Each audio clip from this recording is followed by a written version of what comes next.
Top quality और consistent performance के लिए सिर्फ सिल्वर पंप नाम याद रखना। બાદ અયોધ્યાના રામ જન્મભૂમિ મંદિરની કરોડો રામ ભક્તોની આસ્થાનું કેન્દ્ર બનેલા આ મંદિરના શિખરોને સુવર્ણે મઢવાની કામગીરી હવે પૂર્ણતાના આરે છે અને તેમાં 50 કરોડથી વધુની કિંમતના શુદ્ધ સુવર્ણનો ઉપયોગ થયો છે।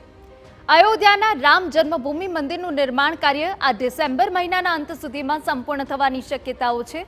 જો કે રામલલ્લાની સાથે હવે રામ દરબાર પણ વિદ્યમાન થઈ ચૂક્યા છે અને અન્ય 7 મંદિરોમાં પણ મૂર્તિ પ્રતિષ્ઠા સંપન્ન થઈ ચૂકી છે। આ તમામ મંદિરોના શિખરો તેમજ દરવાજાઓને સુવર્ણથી મઢવામાં આવ્યા છે। રામ મંદિર ભવન નિર્માણ સમિતિના જણાવ્યા પ્રમાણે રામ મંદિરના નિર્માણમાં અત્યાર સુધી 24 કેરેટના 45 કિલોગ્રામ સુવર્ણનો ઉપયોગ થયો છે।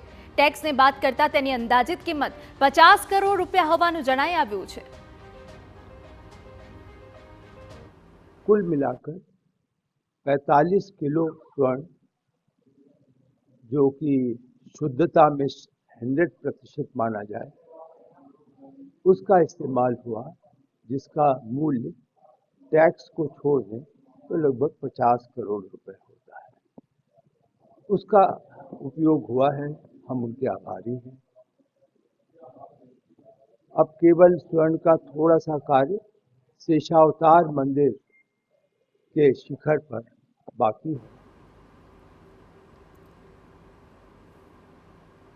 સૌથી વધુ સુવર્ણનો ઉપયોગ પ્રભુ રામના સિંહાસનમાં કરાયો છે। તો રામલલ્લા જ્યાં બિરાજમાન છે તેના તમામ દરવાજાઓને પણ સુવર્ણથી મઢવામાં આવ્યા છે। વિવિધ મંદિરોના શિખરોને પણ સુવર્ણથી સજાવી દેવાયા છે।